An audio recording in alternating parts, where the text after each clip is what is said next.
You're giving away your secrets, bro. Stop it. You're kidding. It's everybody, like printers' budgets just went up in all cities in America. That's literally the theme of this show. We're giving away our secrets. I mean, yeah, I know you're right. That is. Last time we kind of left off with what we love about this business model and how it's worked for us and sort of dispelled some of the myths around it. We talked about how this thing has given us a lifestyle that has, really in all ways surpassed the other lifestyles we used to have when we ran more traditional businesses, and a little bit about why this business model is appropriate moving forward in the future. So now I think we dive right into what does it look like for somebody who wants to build a business like ours, and what does that pathway look like? I think there are plenty of listeners who already have their own business and are starting to figure out how to scale or build in our way. And I think that we'll still have a lot to say for them. And there's plenty of people who want to leave traditional employment and start their own business. And really this episode kind of gives them the blueprint. Yeah. And I can't tell you how many times I've come across a resource. I've been doing some version of my own business since 2002. Here we are 22 years later. And I run across things all the time where I'm like, oh man, I wish I would have known that then. The best time to know that thing is back when you needed it. The second best is now. So if you're a year in, a week in, or thinking about launching it, or you're 22 years in, hopefully this will be helpful for everyone listening. Yeah, exactly. And I think we'll start with, there are narratives around business, right? And a lot of those narratives are bad. Let's just make that very clear right off the bat. They're outdated. They are driven from somebody's personal experience and that alone. There's just a lot of bad advice. It's really, really tough for people starting out. And I think that that's something that we're very cognizant of because A, we have operated multiple business models ourselves. Mm-hmm. And B, we're in a line of work that exposes us to dozens, if not hundreds of other business models and different experiences. So we're not just basing what we're saying off of, hey, this worked for me. We're actually taking all of the things that we have learned from helping everyone from other solo and small businesses all the way up to massive enterprise level, publicly traded, global companies. And we have experience from top to bottom. I think it's important to mention that because this is just pontification. Like this is 20 plus years from both of us each. Extrapolating what we've learned and helping to try to deliver that to people. Yeah. You and I both worked for nonprofits, for traditional businesses who've not taken funding, for bootstrapped and venture funded and like all of the different things. And your case more so than mine, publicly traded and really large behemoth clients as well. So, we really have had a front row seat at how each of these types of businesses does things and the kinds of stresses that the leaders and the owners are facing day to day. Man, and that is, without getting in the weeds of that, we have really peeled back the curtain on that. So I think we talked about that last episode, how everybody's putting on a good face on the outside. But then when we get in and do our work, we get to pull those curtains back and see the reality.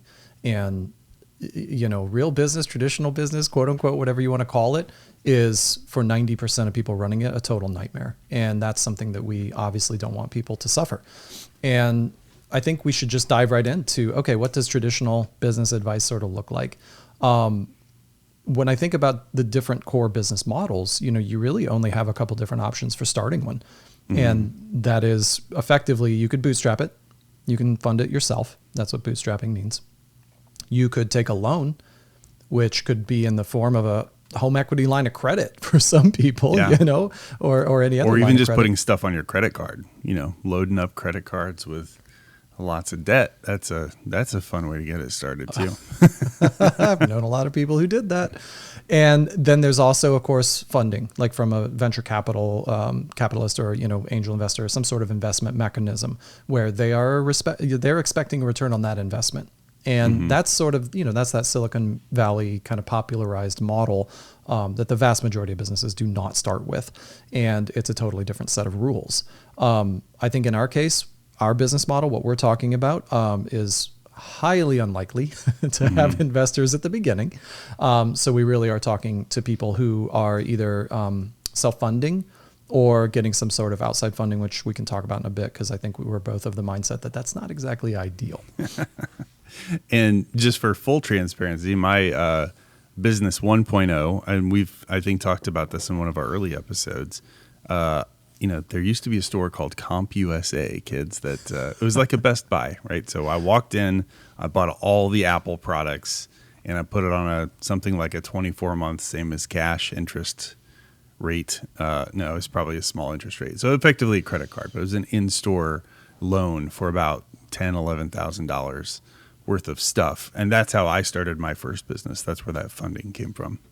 Yeah. And again, without getting into the weeds, there are some people who say, hey, if you can do that on zero interest, protect your cash flow, go for it. That's not uncommon. And also, full transparency for me, I started my business on $3,000 in savings, which effectively meant 1 month of living for me back then. Not ideal and not what I would recommend, but I did have something that was very powerful that I was starting with as well, which we'll talk about in a minute. So when we get to the options for starting, if we're talking about bootstrapping, then what this lends itself to is we really would be smart to build a runway. And this was something that I had half of back then. And we can talk about what it means to build a runway. I think that that's the critical function for people because, look, if you get fired from your job and you decide, okay, then this is the time I'm going to start my own business. I don't have a network. I don't have a good offer. I don't really, have any money saved, but I guess I'll figure it out. That's disaster territory, right? Mm-hmm. So you and I are a big fan of building a runway first. And let's just dive into that. Let's talk about what it means to build your runway. Yeah, and just to be clear, it's like you can't start this thing without some of one of those pieces, or you are definitely hosed. But no money to back you up, no source of funding, no clients, and no network to build the clients from. You're done. Like, it's not going to work. If you don't have any of those things, you are not ready yet. Just to be super clear. Yeah, you're the tree that fell in the woods and nobody heard it, and you're as dead as that tree. Like, nobody cares. And this is why it's so important, because let's just cut to the chase. This runway building, it takes longer than most people think. I learned a lesson from my dad, who ran his own business for a very long time, and is still running it. And when I was young, this goes on my list of things you never believe when you're young, and then you find out are true. And he would tell me all the time, everything takes twice as long and costs twice as much. And again, as a young person, you're like, whatever, surely it doesn't. And it's he's completely right. Like, it's true, right? So when we build the runway, there's no time. Literally today, right? Like, start right now. Because even if you decided to stay an employee for another year and a half, doing the things that we're going to talk about right now would benefit you as even an employee. All right. So let's just dive right into this. So we're going to talk about, I think, first, the finances. That's what most people think of when they think of building a runway, right? Mm-hmm. And that's the simplest one by far. So throw out, like, what's the right way to look at building a runway financially? One way to think about it is, do you have anything saved? Like, what do your current savings look like? So you may be sitting here today and looking at your bank account and there's nothing in there, and you're, doing the paycheck to paycheck thing. We get it. Like, that's where a lot of people are. Or you might have some amount of savings in the bank. And I think taking an audit of, like, okay, what do I have so far is a good place to start. But having something as your own backing, your own safety net, that's not a credit card, that's not a loan, that's not an investor, is a really, really healthy place to start. Yeah. And again, this is the essence of bootstrapping, right? And, even if somebody's in a position where they're like, I don't have any savings right now. Well, in a minute, we're going to talk about how to help pad that savings with another crucial step in building your runway. But really, people vary. Their tolerance varies. Mm-hmm. But in general, that whole 6 months of savings, really, I guess 6 to 12 months, if we're being a little more conservative, is the place I think most people fall into. And what so many people forget is, even if you hang out your shingle today and you start, you're like, all right, boss, I'm out, and tomorrow's a new day, first day of your business. Finding, landing, and securing those clients has a lead time. And let's say it's best case scenario and it happens within the first month. Okay, cool. Now it's going to take another couple weeks to scope those projects, to build out those estimates, to get all the parties on board and signed off. Okay, well, then you actually get into the work, and even if you bill the initial third or half or whatever, well, that's probably going to have a net 30 lead time in billing. You're pushing 90 days before you can even get the money in, even if your client says yes tomorrow. Your first dollar. Yeah. And so few people understand that, right? So we have to be able to survive those, even as a business operator, for pushing 20 years, we still have to think about those lead times for all of our projects. So it's especially critical when we start out. Yeah. So well, how do you know, like, what is my 6 months? Like, how do you figure out someone's like, I don't even know how to start that process, right? That's a really good point, because this is something I teach people all the time when they start, is you have to start to learn how to understand business finances, how to think about your finances like a business person, because most people don't even know, to your point, they don't even know their personal budget. Mm-hmm. They don't even know where they're at. And it's so important. This is why so many people end up with no savings and no capital, because they do just live that paycheck to paycheck. What comes in goes out. Mm-hmm. And you cannot do that and survive as a business person. You just simply can't do it. I don't care what anybody says. You have got to get some financial intelligence moving. And the best place to start is on your personal level. So to your point, you need to know, I think for me, the key metrics are this. What is your break even? Okay, so that tells you your bottom line. That's a spreadsheet of all your expenses, right? Like your hard fixed costs, and then your soft floating costs that if, the proverbial crap hits the fan, you could cut and be fine. You need that spreadsheet, you need that budget. And you need to understand things like what's your revenue, in this case, your paycheck. And then you need to understand your expenses, which are, of course, all the bills you pay. And then you need to know what your net profit is per month, which is the money left over, or net loss if you're going into debt, which is nightmare material. Yeah. Tell me how you think about that from a personal, like using that as kind of your training wheels, Yeah, I think then you're looking at things like, okay, here are expenses that I could cut. Like, I love to go do these kind of things for entertainment, or I like to go out to eat this many times, and I really like to splurge at this restaurant. I buy an extra bottle of this or an extra package of that. Like, okay, well, what's your actual break even and what's your target break even? And I think building your budget around your target is great, but also knowing, like, if things get really rough, I can always dial back to that emergency number. So then you've got that high and low of what that range of success looks like. And then the other thing that I see so many business owners haven't thought about, especially solo business owners who are spinning all the plates, they're not thinking about what's projected to come in. So they're not looking down the line to say, it's February now and things are good and March looks great and April is a dip. And I'm worried about April and May and June and July. These other projects are supposed to hit. But to get that idea, the projection also tells you, like, here's where I need to take action. Here's where I need to work a little bit harder. Here's where I might want to try to get a client to pull some projects forward or push things back. Just it helps you when you don't when you don't have a picture of, like, what the boogeyman is around the corner. You tend to stress about money because you haven't taken the time to look. And all we're saying ultimately is, like, know what the expenses are, know what your ideal income would be, and know what that cash coming in looks like. So then you can act. That's right. Yeah. Most people have no practice for this because they just get a paycheck. It's predictable. There's no fluctuation, right? And we talk about the Feast and Famine Cycle all the time because I think it's the single biggest threat to all business owners. So we'll maybe talk about that a little bit later.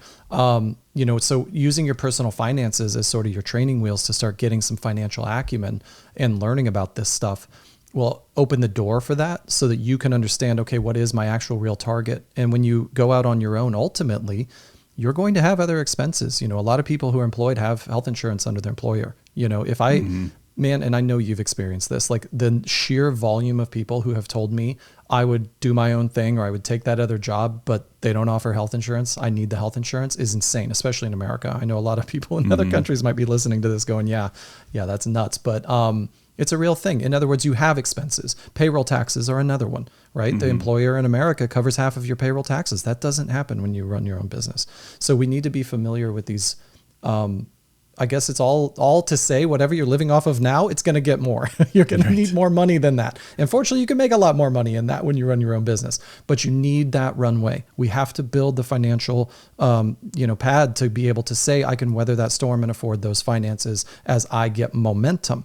And I think that takes a lot of edge off, but it's also, let's dive into the other parts of the runway because we can help mitigate that. If we follow this runway that we propose, you can help mitigate a little bit of that and you can help pad those reserves. So when we talk about what components go into building your own way. Obviously, finances are the first one. And I think most people understand that natively.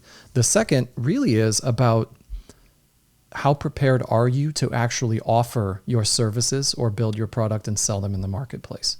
This is the first time you're trying to do this. So there's a sort of practice that needs to take place in order to get this done. And you can't practice what you don't know about. So the second kind of layer for me is you have to become a student of business. Mm-hmm. I mean, your priorities are changing and shifting. You mentioned it with the budget. Do you want the slightly nicer bottle of wine or the slightly nicer restaurant, or do you want freedom? Because you're going to have to start prioritizing and making choices. You'll have a lot more freedom later if you put in the effort, the time, and the focus into building your business. So part of that, to me, starts with knowledge. So tell me about your experience when you were thinking as young Josh, hey, I want to start my own business. I want to do this eventually. I mean, did you just go, act like the best employee ever and put your head down and commit your entire, life and mind to that company? Or were you doing other work on the side and thinking and studying? Yeah, all of those things. I mean, I was, working hard in my current company, but I was also picking up freelance where I could. And, looking back, it's kind of laughable, the kinds of jobs that I did as a freelancer.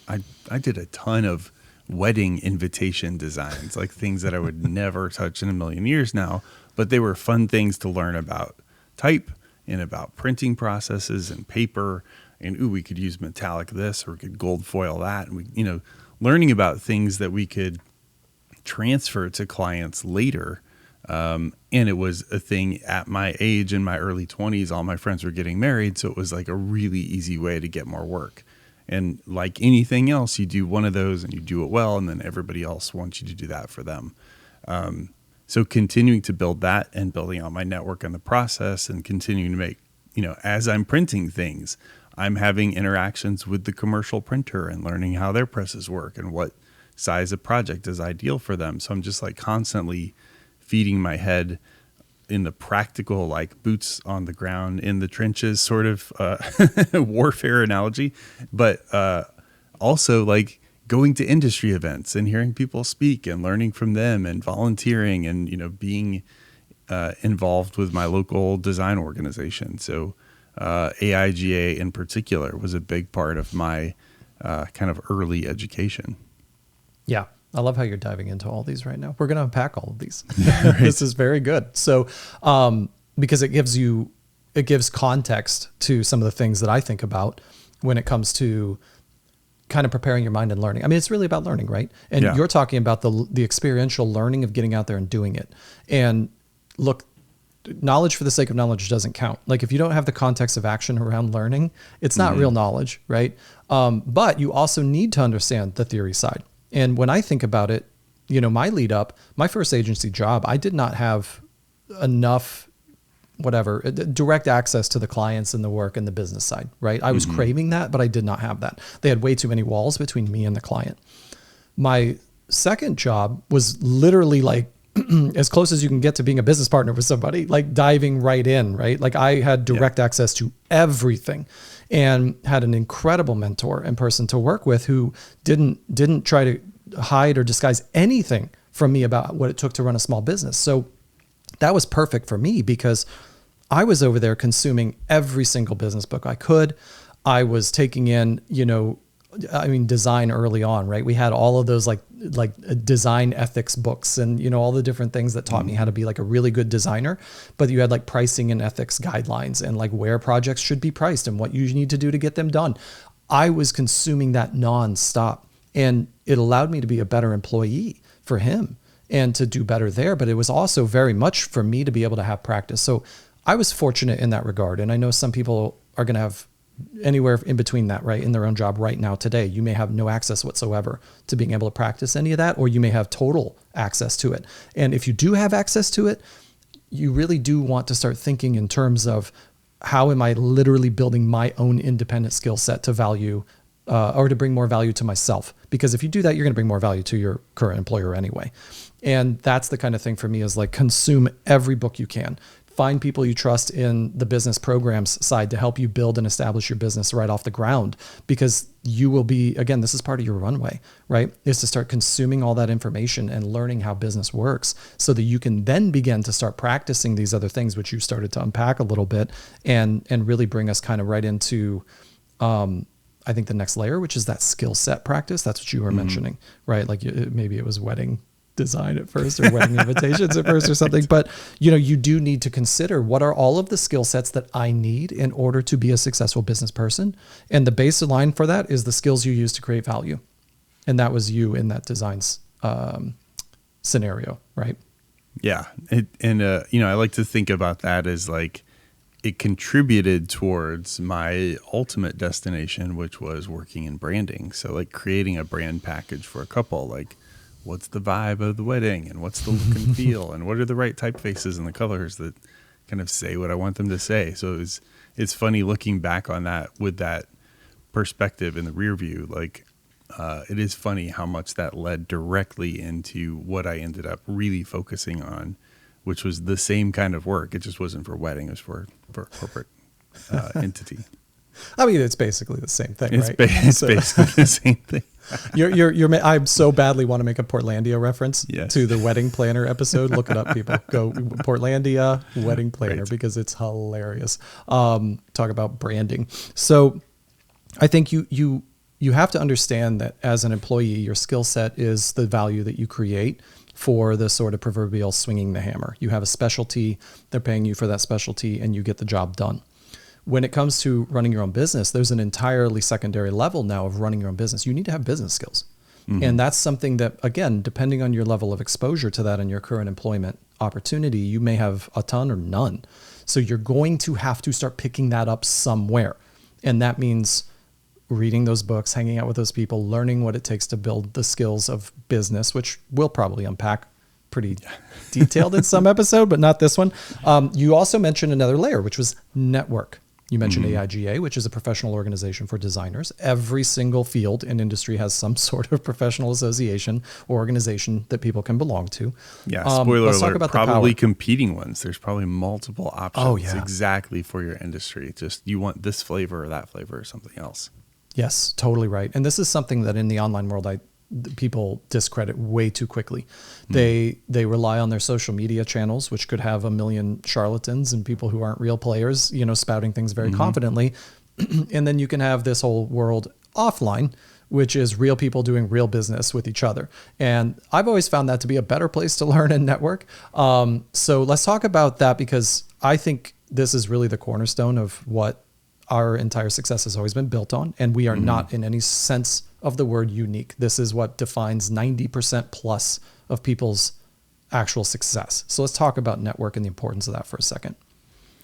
Yeah, I think, something we've talked about a little bit in the past, like I used to be actually really neurotic about how I tracked my network in sort of an offline way. Like I would create an Illustrator document and I would say, here's Bob, and Bob introduced me to this company, and this company was a great client. So that gets a bigger circle. And through that company, through that circle, I got connected to all these other things. And I literally would track all of these connections. All that to say, I understood how important, how vital networking was to the success of my business. That every little relationship, that this wedding package client that I met when I was 23 years old introduced me to this company, and that company got me this other project, or this is where I hired someone. So, all of those things were really important back then. And I think, you don't need to go the level of neuroses that I was, or a detail, but I mean, even stepping back and thinking about who are the most valuable people in my network. If I made a list of 6, 10, 12, 24 people, like who makes the tops of that list? Like, who are my closest relationships, and which are the relationships that are getting me the right kinds of connections? So, you're not thinking about it like a crazy person, but like thinking about where is a good use of my time. And in my case, AIGA was one of those circles. So I knew, and this might sound counterintuitive, AIGA was a room full of my competition effectively, but some of my biggest and best clients came from relationships that I built at AIGA. So it really was an incredibly powerful part of how I grew my company early on, was networking with peers in the industries of my clients and with my competitors, oddly enough.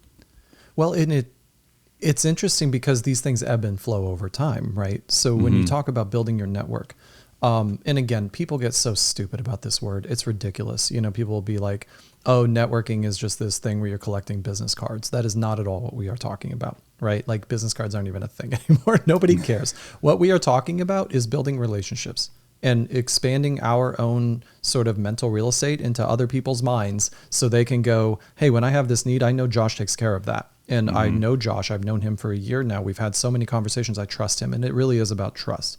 Collecting business cards is not about trust. We are talking about building trust with people.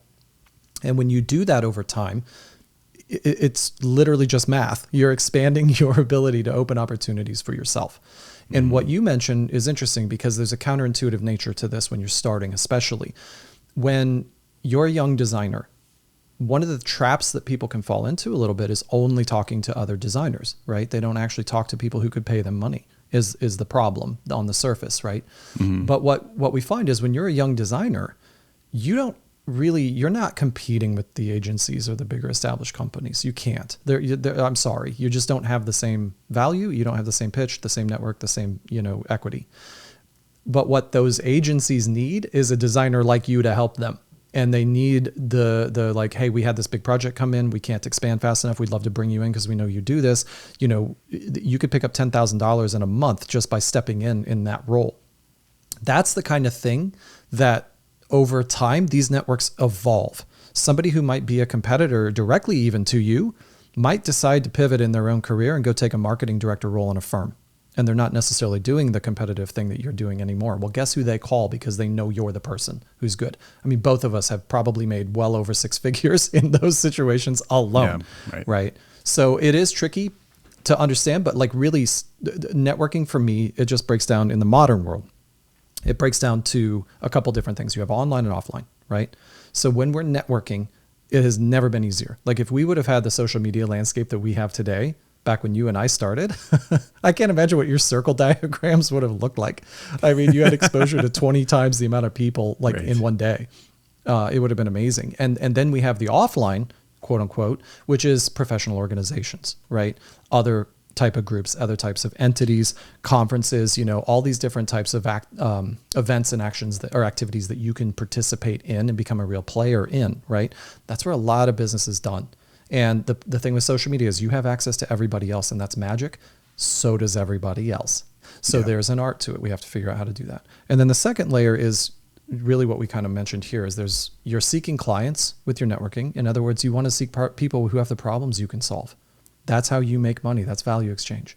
But you're also seeking to build people who are sort of peers to you, because in our model, that's really critical down the line when it starts to come to collaboration. So we'll circle back to that. But really right now, it's all about like making yourself known so you can begin to expand your sphere of influences, just like that model that you built among as many people as possible so that you're their top of mind for them when they're ready to make that decision. Yeah. And then ultimately, you don't need hundreds or thousands of people to have top of mind with. You only probably need a couple, couple really good ones. But the reality is you can't just have a couple of conversations and then have all the clients that you need. So building the network, or the thing that I've talked about networking in general, is networking isn't where you go necessarily to get clients, but you're going to make connections and relationships. And through those relationships is where those client interactions come from. So the person you're networking with may not be your client, but they know your next client. Exactly. This is the thing that I get so annoyed by when it comes to the people who I effectively call the, sales bros who, and I'm not talking about really good salespeople. I love really good salespeople. To me, it's like, which is better odds? Going into a room of 100 people and trying to find the two who have your acute need right now and selling them cold so that they go, sure, I'll take a chance with you. Mm-hmm. Or literally networking with like 50 of those people in a substantive value-based way so that over the next 6 months, all 50 of those people know who you are, remember who you are, and are thinking about you when the opportunity arises. When you play the longer game and aren't the guy known as, like, when you show up to a networking event and you're just hard selling everybody, you're literally the least favorite person in that room. They hate you. Like, they don't want you there. And that's this, like, it's the worst kept secret, man. And it's the same thing with social media. When you run in and you're hard selling everybody, and people will be like, well, you're trying to solve the problems. No, you're really not. You're not coming across that way. Not at all. You're coming across as me, and I need money. Let's get money done. And that's not really what the long-term, like, high-level professional world operates on. They operate still on trust. So you have to learn how to play this long game of building that trust and that rapport over time. And that's really why we're talking about this, building the runway, right? So we've talked about the finances. We've talked about your skill set, your financial acumen, your business acumen. We're talking about building your network. Now we're talking about once you start to expand your network, you need to make sure that when you have a really great conversation with somebody online or at a networking event or, you know, a conference or something, they're going to go later and look into you. So that's where we have to establish our presence. So let's talk a little bit about being a forceful presence that when people look into you, they actually validate what they think about you. Yeah. And I think that ties back to a thing that you said just a little bit offhand, which was like, oh, business cards are dead. Nobody has that anymore. That's why I still have a really nice business card, is because nobody else uses them. Exactly. So when I give somebody a really nice business card, they're like, oh, like I almost always get a comment when I hand somebody a business card. And I've always done that. Like, I've always gone for a really high-end business card that is going to leave an impression, to do something that's memorable. If you hand that out at the beginning of the interaction, you get that wow factor before you've even had a conversation. If you get it at the end of a meaningful conversation, even better, because it's just like punctuation on top of it. Like, oh, yeah. You're giving away your secrets, bro. Stop it. You're kidding. It's everybody, like, printers' budgets just went up in all cities in America. That's literally the theme of this show. We're giving away our secrets. I mean, yeah, I know you're right. That is. Yeah, it's kind of a meta, like, full circle analysis, right? Where they're dead. So now this is the perfect time to stand out by using them again. And yours is hot, by the way. You are using the tactic that I loved back in the day when I did white on white, if you recall. And you're doing now black on black, which is very elegant. And anyway, it's very on brand, cool. too. We should share this at some point. And it is very on brand for you. So, okay, you're making the point about presence. So when people go to look into you, they want to validate and understand that the person, the impression they have of you is real. Okay. And this happens when you network directly with people.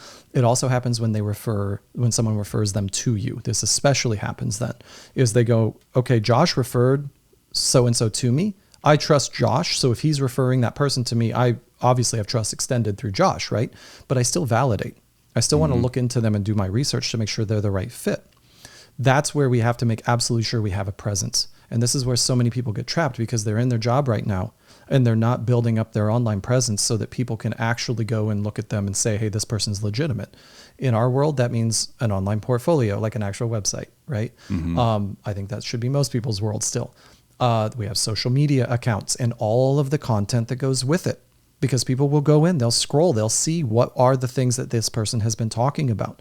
They'll look for things like, how many connections do they have on LinkedIn? How many, followers do they have over here? Because they don't, you don't want to be the person with 12 connections, right? They're going to go, oh no, he sounded like a real player, but clearly he's not, you can't afford all of that. So now is the perfect time to be building your presence up online, offline, building your email list, building some sort of, again, it's sort of mental real estate. I like the analogy of gravity. I've always really liked that, because if you're like a celestial body with a lot of gravity, you're going to get these other things to orbit you, right? And it doesn't just happen. Like, you have to build and expand that. So that presence is so critical. And so in our day, talk about, like, your presence was, showing up to those networking groups, leadership. We were both presidents. Like, let's talk about that for a second, what that looked like and how that translates to modern day online and offline experience. Yeah, I think the secret anybody has to being on a leadership group of a networking or a nonprofit, like, if you show up and complain about something that went wrong, they ask you to volunteer. And if you complain twice, they'll ask you to join the board. So that's a thing that we experienced over and over, mostly serious, slightly in jest. But, both of us got involved really early on in leadership opportunities through volunteering, through networking, through being, on the board with AIGA. I think I was on the board something like 7 years, and I was president for 3 years on a 2-year term. So we both got that title, remember? Yes, we were serial volunteers, as it turns out. And then I went from there after saying like, okay, I'm done with this. I need a break. And then I got recruited by AAF, which is the American Advertising Federation, and did a similar thing, really in just one sniper role, as opposed to all the different roles that I played with AIGA. And then also was very involved in local, just general business networking. And then after that, got really involved with SMPS. So I've never served on a local board for SMPS, but always done lots of things nationally and for regional conferences. So, in-depth volunteerism, leadership, and just like doing everything I can to help change an organization or community kind of from the inside out. So, really great. It's a great seat to be in when you're networking with a particular group, because your visibility is so much higher when you're in a position of leadership with that group, as opposed to just somebody who sometimes comes to a monthly meeting, a couple times a year. Exactly. And so we're talking about these type of communities and organizations that exist sort of offline, which all of them have online components now, by the way. Mm-hmm. What we're really talking about is there's a certain amount of brand equity that all of these organizations already hold. So when you're actually participating at some sort of leadership level or even a committee level, that you don't have to be like president level like we were, but at all of the levels of participation, that's just an extension of that brand's equity to you. Because if you're able to do that, if you're qualified to do that, if you're active and interested enough and committed enough to do those things, all of that sends signals. And that differentiates you from everybody else who's just some random individual trying to make offers and pitches. And that's something that's really critical. And I think the younger generation especially sort of misses that these days. And I think it is because the online thing is such a big deal that some of these in-person opportunities are lost. And I understand too that like for the international community, and I have a lot of followers, who aren't US based, I think these things have international components for the most part, first of all. And it may be harder to get there in person. I get it. But you can model it, right? You can look at that kind of level of participation and leadership. You can go find those leaders of those organizations. If you're a designer, there would be no reason not to seek out some of these professional organizations in America or Europe or wherever and associate with those people directly. They all put it in their bios. You can find them. That's the beauty of social media these days. Mm-hmm. I mean, and if that doesn't work, you could start one. So, I had the benefit of working with a guy named Joe Polizzi who created the Content Marketing Institute. And for their first content marketing world, they called it an international conference, and surprise, they got people from all over the world to show up because that's what they called it. How about that? Yeah, love it. I mean, there's no reason why you can't establish that online, right? You don't need a ton of people. You're just demonstrating that, again, if anything else, you're demonstrating your commitment to your skill and your market and your customers. That is critical, right? People need to know that you're down for the cause. So this kind of brings us to the final runway point that I think we should talk about, which is testing, right? That this also buys you time to test a lot of these things out. So from your social media content to the portfolio examples, to your case studies, to who you're networking with, who you're going to market to, you have now some time, a little bit of buffer to start testing all of those for real online. And when you think back about doing the wedding invitations, right? Like, God forbid that you would have been pigeonholed into that one thing, right? Yeah. Like, imagine if you had started a business and then some massive international wedding planning organization or something hit you up and you're like, money. Yes, let's do this. And next thing you know, you're Josh Miles, wedding invitation designer, you got to test this early and you avoided that, right? Yeah. And I think the underlying message here is in those networks, in those social groups, in those websites, in your email list, that you're listening for feedback and what people need and what they're looking for. So before you even have a thing to test, you're not just guessing like, I'm going to do a thing. Like, why are you offering birthday cards for dogs. Like maybe that's a huge market, but I've never seen anybody do that, and nobody's ever asked for it. So why would you offer that, right? So, our joke early on was at our agency was like, when the phone rings, we say yes because we were small and scrappy, and we would try to figure out how to do things. But that's still the point. Like the point is that we were listening to what the market wanted, and then we were responding to that to figure out like, okay, can we fit with what the market wants in this area? Yeah, exactly. You just made somebody $1 million, by the way. Birthday invitations for dogs. Niche market.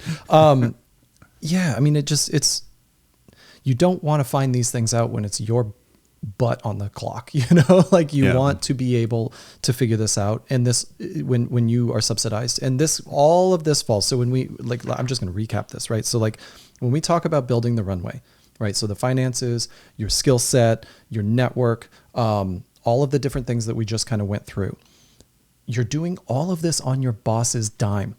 When you're employed, that's what I want you to look at this. We talked at the beginning about how you can either be self-funded and bootstrapped, or you can get an investor. Well, if you calibrate your mind to looking at your boss as your investor, they are paying you to do stuff for them. Yes, I got it. But they're also subsidizing your lifestyle so that you have the ability to build this runway. That is enough. I've watched people mentally shift this way, and they have gone overnight from hating their job to suddenly loving their job because it was their VC. I mean, it was their funding source. And just that attitude change got them to look at it totally differently, to disassociate a little bit from that, and to reassociate yourself with what it's actually funding for your future. I think that's a really critical mindset. Yeah. And you see parallels to this all the time, and nobody questions that. When you see like, the wannabe actor who's out in LA working tables or tending bar, like, they get that is supporting them to put them in the position to be this person in the future. Or even on like maybe a little more straightforward, like you see the people who are working for the weekend, people who are like, I'm going to slave through this job so that I can have fun over the weekend. And that boss, that paycheck is the thing that gets me from here to there. And the difference in the mindset shift here is this 9-to-5 job is the thing that is funding me so that I have time at night to learn about the thing, so that when I go to flip the switch, I've got the funding and I've got everything set up, and I don't have to go before I'm ready. I can wait until I have all these pieces in place. Exactly. And in addition to the 5 to 9 learning that we do after the job, hopefully you're in a position where you can actually directly draw parallels to what you're doing 9 to 5 to the job. Right? Where you're learning hard lessons on the boss's dime, right? And like it never stops. And so it depends on everybody's unique situation, of course. But ideally, that's why I tell people, take a job that gives you absolutely the most exposure to high quality clients, high quality work, access to the actual workings of the business, because you're going to value that way more than money over time, You're learning what to do, and you're also learning what not to do. And it's not that your employer is an idiot. It's just you are learning, here are things that we do here that I wouldn't do it that way. I don't like how that rolls out, but I really like how this works, and I wouldn't have thought to do it that way. So you're really learning both of those pieces, which is just incredibly valuable. That's a huge lesson. I have this whole article about I don't love talking about all this publicly because I don't want it to sound like I'm throwing shade, but the bottom line is make the most of your situation no matter what. I started out with this book of what to do in one of my jobs. And after a month of trying to fill that out, I got a little frustrated. And I decided, instead of being the petulant little snot who thinks he knew everything, why don't I just figure out what I can learn from all situations? And I ended up making this book my what not to do book. And I still use that to this day. I'm dead serious. I filled page after page after page of that. It actually served me really, really well in that other group that I was talking about, where I felt like, I was handling a lot more client work. You can always learn. You always can take advantage of these things. And it is way less expensive to learn what not to do on your boss's dime than learn it on your own. All right, let's talk about, now that we know what it takes to kind of build the runway, what the point of all of these things are to build that runway. So you're looking for financial capital to save your butt when the work isn't coming in, and you're looking for network, skill set, and all the other things that you need to grow and build a business long before your time on the clock starts. Let's talk about the perfect environment for training wheels for a business that we call freelancing. I want to start by saying that this word has a lot of connotations from very positive to very negative. We come from a freelancing world where Fiverr was not a thing. Okay, so this concept of freelancing is just you getting paid $10 by some random person, who sucks, is basically how I look at that whole platform. Like this is just not a healthy place for anybody. We are not talking about that type of freelancing. It's not that that's bad or can't get people practice. I'm not going to denigrate the people trying to use it on the creative side or the service side. It's just that the people looking on that platform on the client side are often not the highest quality people. So it's not really giving you great real life experience. In fact, it turns a lot of people off from what real freelancing really looks like. So let's just make that clear.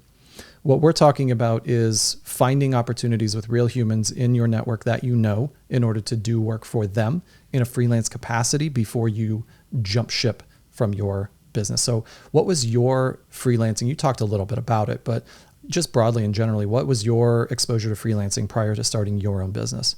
I think we should frame it just a little bit more, because I think freelancing can mean I'm solo, just jobbing it out, like practice here and, work on this project, then that project, then this project. I'm a freelancer. And other times freelancer implies I pick up work from other creatives, from other agencies.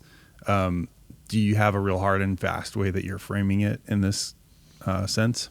No, actually, yeah, you're right. Because, we can't open up the can of worms that some people like to if we talk about like solopreneurs or something, and they're basically just freelancers, right? That's the attitude that a lot of people have.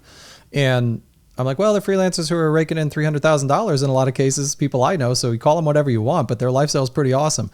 I'm talking more in this sense. I'm talking more about this sort of training wheels version that we are using to build ourselves up to a full-time business launch.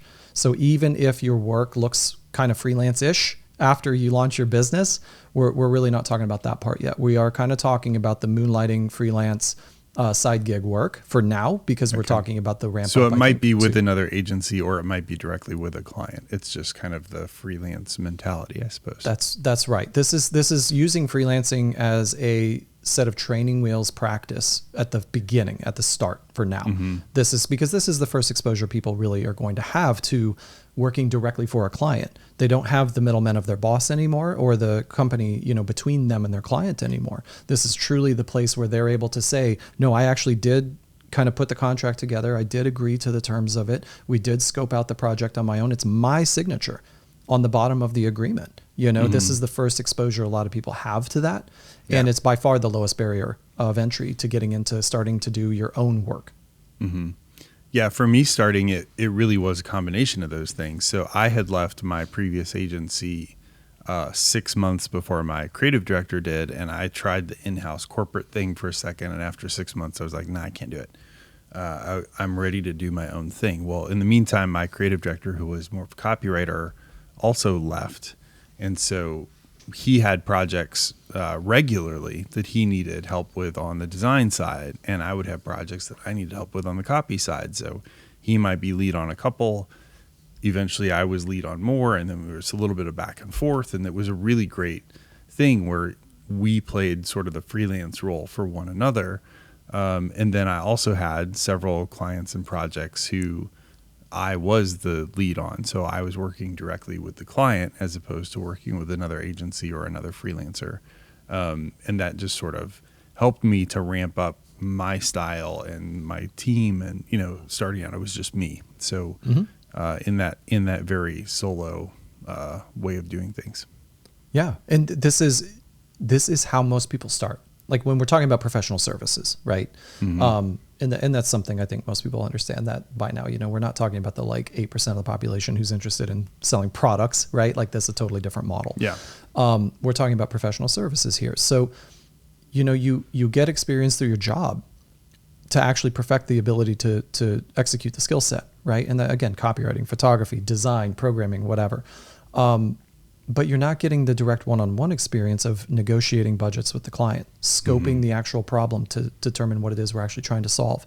And this is what I love about freelancing is most of the people hiring freelancers they're already going to have some of that done, right? They're going to kind of have the scope of the project that they, have for their end client. Let's say it's another design agency and you're a designer, for example, right? They're probably going to bring you in at a position where there's less like intellectual heavy lifting. There's less of the big picture, like leadership role. It's a better place for younger people in particular to start because all of that pressure is kind of off of you. But it's also allowing you to start into some of the things that you do need in business, which again, negotiation, having to sort of like develop your own workflows, right? To get things done because you don't have a manager telling you what to do, right? Like time management, all of those things that go into you kind of learning how to get your own work done in your own style for somebody else who's paying you directly to do that. These are all sort of like training wheel episodes that freelancing affords you. Yeah. And I guess I should have said this, like all of those kinds of projects for me began before I pulled the trigger and said, I'm going to do this full time. Those were all happening while I was in that corporate job. So of course I'm doing the corporate job 9 to 5. And then I was coming home and doing the other stuff also while I was finishing out my basement, which was eventually going to be where my first office was. So I would work on the basement from like 5 to 8, and then from 8 to midnight or 8 to 2 or something, I'd be working on the freelance design projects. So that built up over the time of 6 months before I was able to say, okay, I'm all in. Are you suggesting that building the future of your dreams takes a lot of hard work and effort and sacrifice, Josh? Yeah. That it doesn't just fall into your lap? Both building the business and literally building the space that I was going to do the business in. So it's wild. It was quite the life lesson. It's wild. So you kind of brought up a couple points here because this is what people find themselves in is they'll start to pick up this side work and they'll start to build, first of all, extra financial runway, right? Because you're saving that money because you still have your day job salary. So now you're able to pad your, financial runway with that money. You're also building your skill set, your experience, your network. You're building all of those other things in the runway that we talked about. And then there comes this critical mass where you start to go, I can't physically get all of this done. I'm actually catching fire here. And a lot of people are asking me for things. And that's that critical moment where we start to lead ourselves into the discussion of, okay, when do I know when the time is right for me? Because if I have to keep saying no, I'm watching $10,000 worth of work go away from me because I can't get it all done and still get all of my, jobs done. And I'm literally getting 5 hours of sleep a night and this isn't sustainable. Right. That's the critical mass that people hit. And that kind of leads us into the discussion of, well, what happens now when we take the extra step into full-blown business? How do we know what that looks like and when the timing is right? I do want to mention here, actually very specifically for freelancing, that one of the things when I talk about taking a job for the opportunities and not necessarily the capital, if you're considering different jobs and kind of weighing different options for you, there are these things called non-competes. There are these things called non-disclosures. There's a lot of rules that some employers will place on their people that prevent them from being able to do this kind of work. And it's not necessarily common, but it is something that some employers will do. And that's something that I've always advised people, stay away from those people. If you have an objective to start your own business at some point, why would you ever commit to a prison that disallows you to build all of this stuff on the side and build your financial runway? That is not in your self-interests. Do not work for those people and never sign any of those type of documents if this is your goal, because they will literally, that's why they're designed to do what they do, is they want to put a ceiling over you that keeps you from ultimately being a competitor of theirs, right? So that's something I do want to make sure I mention real quick. But now back to even if it's not enforceable, even if it's in a state where that doesn't even fly, it's enough to have that fear in the back of your head of like, oh, I can't do this or they'll come after me. And, part of that is the point. Like, they're not trying to be evil, but they're also trying to not grow their own competition. Exactly. Which my agency was really good at growing its own future competition. But we were set up like that, right? We were an entrepreneurial focused firm, and, I let people be hands-on with clients. And that means that when they grew up and they were ready to leave the nest, they kind of knew how to do it on their own. And a lot of people who worked with me in the past have done that. And that's not a thing that I bemoaned. That was the thing I was proud of. Like, I was excited that people grew up and moved on. So that was a really cool thing. You attract a level of quality. I mean, that story for you, it's the caliber of people you bring on when you have that attitude is way higher than the ones who are like corporate slave. Cool. I'll do that for 20 years.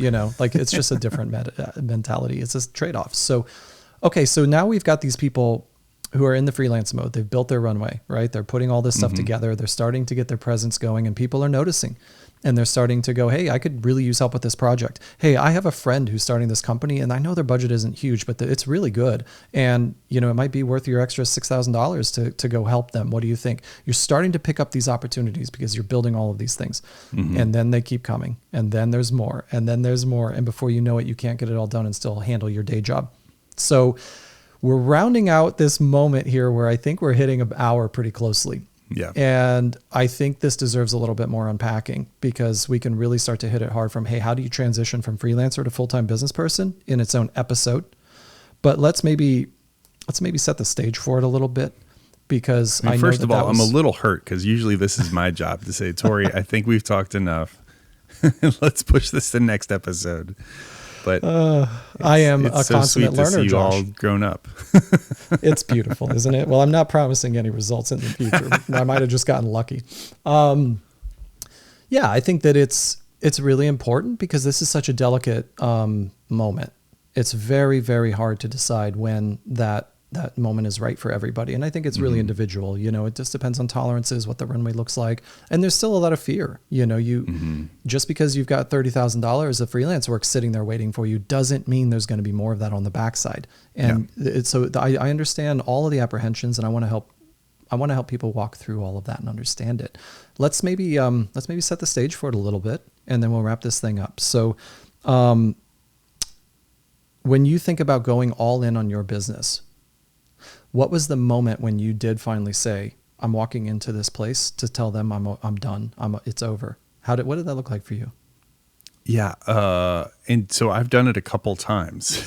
So that's true. I have the age 23 version and also the 3 years ago version. So, and those looked wildly different. I think the age 23 version, it was mostly momentum. That was the reason that I was like, I've got so much happening and I can't get it all done. And I'm doing it at night and I'm, burning the candle at both ends. Like, what if I try? Like, that was the thing that I told myself, like, what's the worst that happens?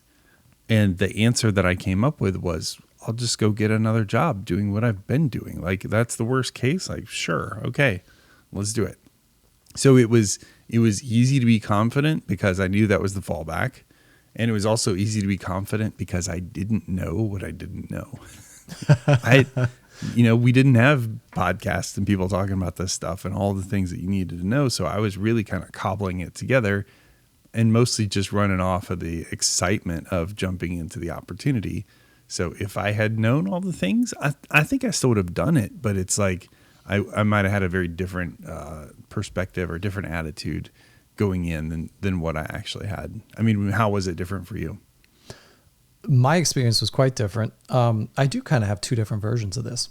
26-year-old version of me was jumping off of the agency that I spoke about earlier. That was a really great experience, and kind of spending a couple months stint with a previous agency I'd interned for before going, okay, that was a really bad idea. And I, like I said, had $3,000 worth of savings. And I just decided that same thing. I mean, what's the worst that happens? I just have to go find a job, right? And I think I was confident enough in the network that I had at the time that I could really start to say yes to everything and push as hard as possible to get as many opportunities as I could. And you were a critical part of that. I mean, you were literally looking for any small job you could, for me. And I had a lot of people helping me there, and I'm so grateful for that, and I just put it all together and made it work. But I also had a track record of serving and helping some people who were, in important roles. And so when one of them decided to take another job, they called me, you know what I mean? And that was really critical. And again, it speaks to the power of that network and doing really great work. But also it took me, I don't know, it was somewhere between 6 and 12 months. I can't remember exactly, but it took a while. I was doing the $500 projects or whatever. I would have happily done those wedding invitations, that right. You had too. So it was not ideal, but I don't regret any of it. I would definitely do it differently. But the only thing I think I would do differently is I would just pad a lot more financial resources. That's the main thing for me. Stress was not ideal. So yeah, the timing there was more of a like, you just jumped off the cliff, man, you better figure out how to fly. And it's one of the reasons why I don't denigrate anybody who kind of is in that position, because there is a mentality that sort of thrives in that back against the wall thing. Yeah. So I'm never going to tell anybody, because the opposite of that is saving up 4 years of capital. And by the way, this is when I say my second opportunity to jump ship. That's kind of what I did before I started to move from my traditional client services work with Sandpaper Studio a few years ago into now helping young entrepreneurs and people building their companies. That was sort of the opposite end of the spectrum. I mean, I saved years and years and years of capital to try to pad the resources in Runway there out of effectively fear, I mean, that's what it was, but the stakes are a lot higher. I have a family. I've got all these other things to deal with. Sure. So I've experienced both, figure it out as you fall, and also being way too conservative before really starting. So I don't kind of bemoan anybody. I think that everybody has to figure out what timing is right for them. And I would just say that it just reinforces why your mentors and the people around you that you build around you and hire and bring into your sphere are so important, because just like with you, I remember the talks we had before you jumped ship again, right? Right. Like, you know what I mean? That outside perspective is huge. And it was the same for you. It had to be over 2 years of you going like, why don't you just start talking online? Like we just encouraged each other in that same way. It's so important to have good mentors. Mm-hmm. For sure. All right. I think we can really get back to dig into this for episode 10. We're going to have to, because I'm already fired up about it. There's so much to say. So excited about this. All right. Well, we will land it here, and we'll see you back here soon. Good work, sir. All right, buddy. Appreciate you. Talk to you soon. All right. Bye. Bye.